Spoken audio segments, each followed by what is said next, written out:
rip it up by the roots and get peace with God and settle that thing, and the curse would be off of your life. Amen. I don't mean to preach, but that's good preaching, brother. Amen. I better go on. You can see how easy it is. These are like, all of these are like springboards to preach with. The curse caused us shall not come. Verse 3. A whip for the horse, a bridle for the ass or the donkey, a rod for the fool's back, a rod for the fool's back. You know, he's saying, you know that the horse has been a means of travel from time immemorial. And it's something that I don't think that a man that's a horseman, he's not whipping that horse to really hurt him at all. It might sting a little bit, but that's to control that horse. Am I telling it right? And I would believe the horse understands too. They got horse sense. And he went on to say, you have to put a bridle in the donkey's mouth, and that donkey has his bridle, and to guide it, you pull the rein this way or this way, and the donkey's going to turn his head to get rid of the pressure that's there and go in that direction in which the bridle is full. And he said, that's the way you control people, or you control the animal, the horse or the donkey. But he said the only way you can control a fool is a rod on his back. That is a whack. He said, well, I don't believe in all that kind of punishment. I don't believe in corporal. I don't believe you ought to spank children. Are you dumb? Do you know the Bible at all? Tell me, Mr. Dennis, tell me. Does God chastise his children? Yes, sir. He does, doesn't he? Yes, sir. And if God chastises his children, don't you think we ought to chastise our children? Amen. How dumb could you be? And how would you think you're ever going to raise a child without some chastisement, some punishment? I know this bunch of screwball nincompoops that we have to work with in this social workers in this country, just a bunch of hell-bound idiots, all of them. That's all they are. They care nothing about God. They don't want kids to grow up in holiness and godliness and purity, because that would be against them, because they don't want to live that way neither. But a whip for a horse, a bridle for a donkey, and controls. The rod is much needed on the back of fools. I was just in Singapore the other day. It's a beautiful city. They have, Singapore is like a city, but it's also a government. It's a country, the whole Singapore. And I can't just remember the crime. I think it was drugs that these boys got onto, and they were made a public spectacle. And for this sin or this crime, they were given 1 lick or 2 licks or 3 licks with a rod. And the rod would hurt them, bruise them. And sometimes it would take 2 or 3 sessions to give them the rods that they needed, to give them a chance to heal from the first lick or 2 before they got some more licks. And this was all done publicly. And they haven't stamped out the dope traffic, but they pretty well got it under control. You know, really, I'm not like the Islams that cut people's hands off for stealing. But I mean, if you had to go around the rest of your life without a hand because you stole that hand, you'd be ashamed. Honestly, you'd be ashamed. I'm not for that now. Don't anybody try to accuse me of that. But I'm trying to say is, oh, this fools have got folly, and it needs to be driven from their lives.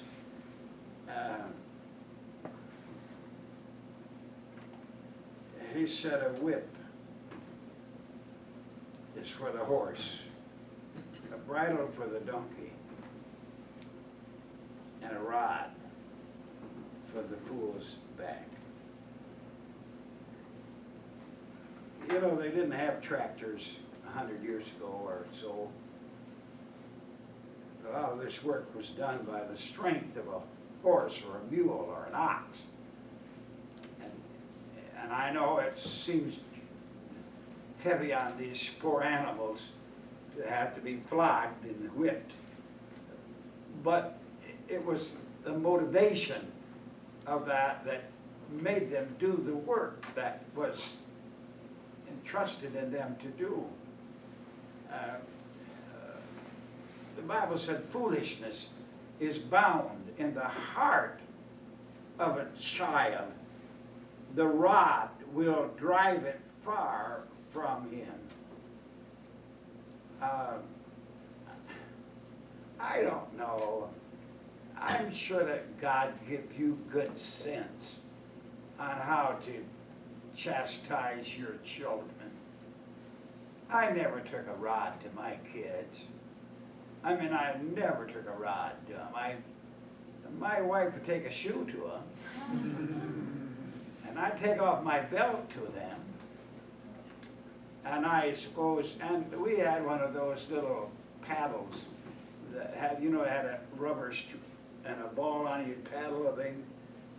We turned one of them into a whipping paddle. It was that broad, you know, it would smite and it would sting, but it didn't bruise them or anything. They felt like they were being killed, but it didn't really amount to that much. But kids do dumb things, things that really are going to hurt them. Sooner or later, they're going to get hurt by this because they're fooling around doing these things that are sort of dangerous, and they could kill themselves. And if you chastise them, you're not doing it because you hate them, you're doing it because you love them. God doesn't chastise us because he hates us. He does it because he loves us. And it's not really whipping, spankings. It's training. I don't know if you ever trained anything at all. Trained a dog or a horse or something. There's goodness and badness. There's usually some pain inflicted, but there's also sugar cubes and one thing else put in your mouth, and carrots and one thing else to let you know we love them. But just it's that the way you do it. And you social workers, you've never figured that out because you didn't have enough spankings when you were a kid, or you wouldn't be fooling around with us. We're trying to raise our kids. Good preaching, brother. Good. You know, a child wouldn't know how to behave. He doesn't know how to behave. Foolishness is bound in his head. He don't know anything but foolishness. And so it has to be driven out of him. Child left to himself will bring shame to his mother and his father. And chastisement is something that is ordered by God. And I know I'm spending a little bit too much time right here, but let's not stop doing things just because social pressures. would try to put to bear on us that it's wrong when they don't know what's wrong themselves. I was spanked a lot by my dad and some by my mother. But my dad was, boy, my dad was rough. And you say, well, didn't you make you hate him? Oh no! It made me love him.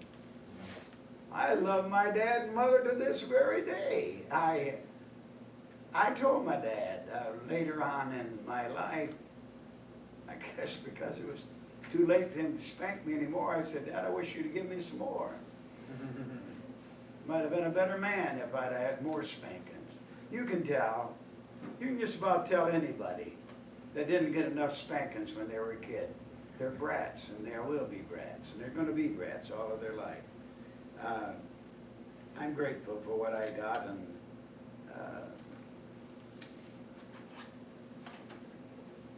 just don't rebel against chastisement.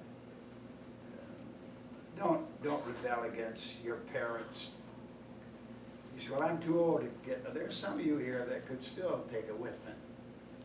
I remember the last time I got one. I think I was 13 the last time I got one. But I still remember it to this day, so you know I got one. But it's a part of training, and he's talking about animals here. You're talking about horses and donkeys. But he's also speaking about fools who turn out to be fools because they didn't get enough spankings. Let's go to verse 4. I'm going to try to take 2 verses, so hurry along here. Answer not a fool according to his folly, lest thou also be like him. Verse 5, answer a fool according to his folly, lest he be wise in his own conceits. Could you listen? You can't reason with fools. You're interested in going into the Lord's work, aren't you? I want to tell you something right at the offset. The people that you'll have the worst trouble trying to pastor are people who are fools. People that aren't intelligent. You would think now that you could be better off with a bunch of numbskulls in a church, but that's not the way it is.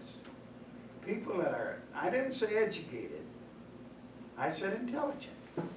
People that can figure things out with their brains.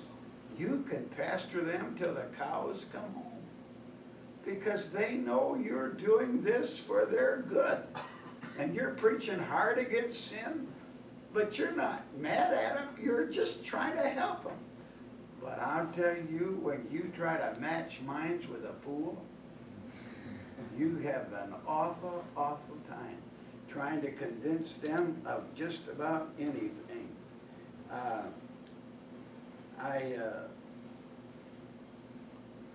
I think what Solomon is trying to tell his son, just ignore them.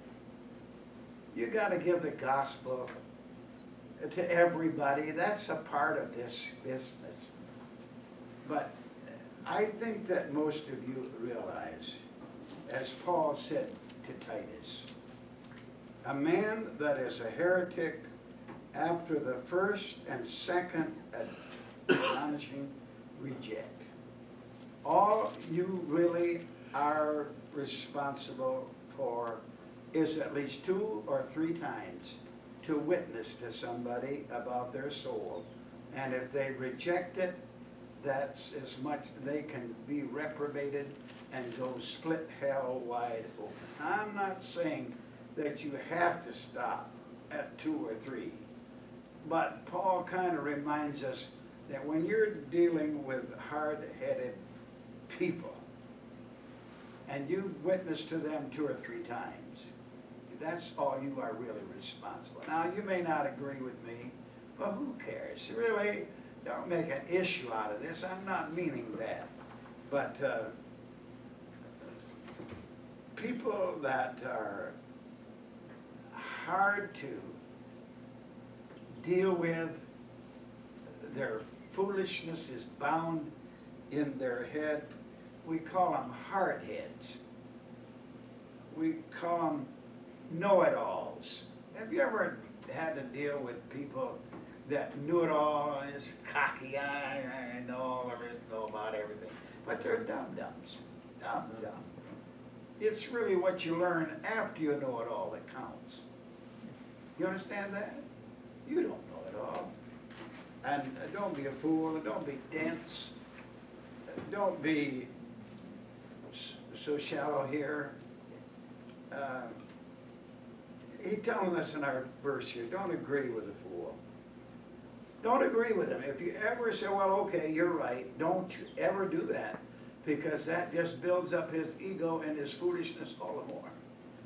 But you rebuke him, say, you're a fool. You are wrong, and you're going to be wrong until you get this thing straightened out. And that's what God would have us to do. And but you go along with him, and you'll make him a screwball that will never become anything else but a screwball. Rebuke him. I'm not too good at that. I am not very good at that. I try to be kind and nice to people. And if they don't agree with me and I try to help them, I've shown them, and they don't, I just leave them alone, is what I do. But I probably should rebuke them. I don't do that. If I fail, I probably fail.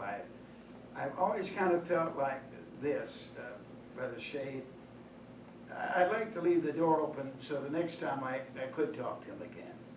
And if I get too cocky and too bold and too smart aleck with him, he's going to resent me. I know a man that went to hell. My dad witnessed to him. And when my dad got disgusted with trying to get him saved, he said, man, you're going to hell. It made that man mad. He never had got over that. He died. He said, who's Roy Green telling me he's not God? He couldn't tell me I'm going to hell. Only God knows that. But my dad didn't know the truth. But he just said it. You know, people don't want to be told go to hell. People don't want to be told shut up. You don't want to tell somebody shut up. It's almost like fighting words to tell somebody shut up. Or, you know, to blast them. And I've never been of that turn. I've always kind of liked to leave the door open for me, or maybe somebody else could witness to that fella. But I believe that I'm wrong about that. I believe that God would say, rebuke them. Don't let them feel like they won the argument just because they were yelled louder and shouted longer and smart remarks. There was a man who was an atheist who said something that I've always repeated.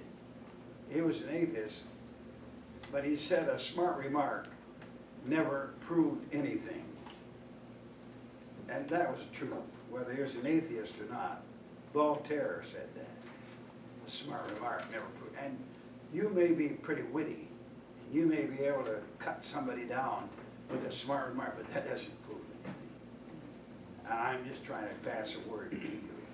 Let me go on. I'm not clicking off too good here tonight. Let's go to verse 6. He that sendeth a message by the hand of a fool cutteth off the feet, and drinketh damage. This is sort of kind of a little parable, and it kind of has a earthly story with a heavenly meaning, but talking about this,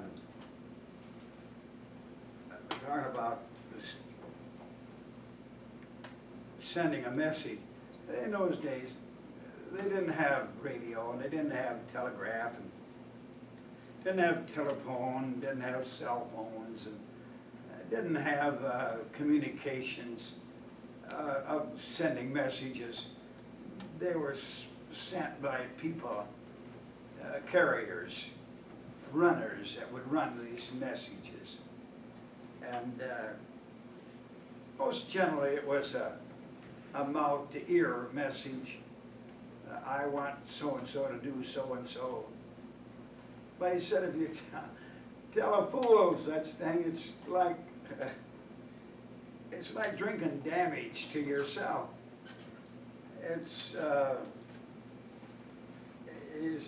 Solomon is saying, and you pardon me, I've used the word too much tonight, don't mess around with screwballs. Don't waste your life depending upon people who aren't responsible to take care of your business. You take care of your own business. You do what you have to do. Take responsible people to do responsible things. I've had a little trouble over the years with my ministry. A lot of people kind of think that just anybody could do anything. Like, you know, if God gets in it, God could take anybody and use anybody. That is true. That's true. But God usually doesn't use anybody. God uses responsible people, people that are faithful people. It's required of a steward to be faithful. You don't use people to teach Sunday school classes who don't come to church regularly. Well, you say, Brother Green, now, if they had a class or whatever, they'd be regular to come to teach the class. No, they won't. You don't. You're just cutting your legs off. You're drinking trouble. You're asking for problems. Well, I'd like to make this fellow one of my deacons, but he doesn't meet the requirements of a deacon, but I just like this guy, and so I'm going to make him one. You don't do that kind of stuff. They don't have what it takes to run with a message because they're fools. They're not responsible. And don't you think for 1 minute, young man, young lady, that God is ever going to use you if you're not faithful. God wants to put people in jobs that he can trust to do that. And don't rest your hopes and your plans and your future on fools. There's too much at stake to do that. Well, we sure are in a mess in our world. You have to hire this guy. You can't not hire him, because if you show discrimination, whether race, color, whatever it may be, and then you are, but my friend, how could you run a business and make a CEO out of somebody that does not have the mentality and the ability and the stick-to-itiveness and the insight to do the job?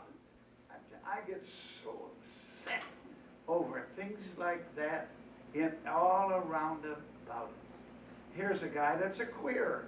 He's a homosexual. But you gotta hire this jerk, or you're showing discrimination. Or here's a woman that wants to do a man's job. And you gotta have her because she applied. Baloney! You say, oh, you're a misogynist. You hate women. I want to just tell you something, friend. I think people ought to be equipped for the job. And if they can do the job, fine, red, yellow, black or white, pink or yellow, green or woman, man, whatever it might be. But they got to be able to do the job before they ought to have the job, is what I say. You know, we just come back across the ocean, the Pacific Ocean. And the pilot well, a captain, he talked to us every once in a while. And then the co-pilot said, just before we landed, said, that was Captain so-and-so.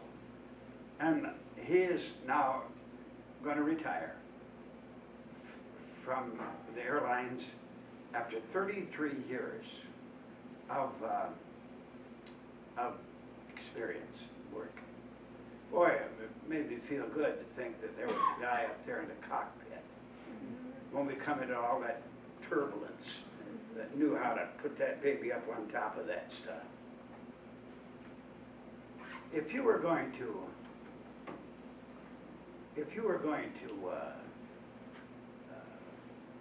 cross the ocean in a plane, would you rather have a seasoned pilot, or would you rather have somebody that was just fresh out of college, who just was the first trip that he had ever made across?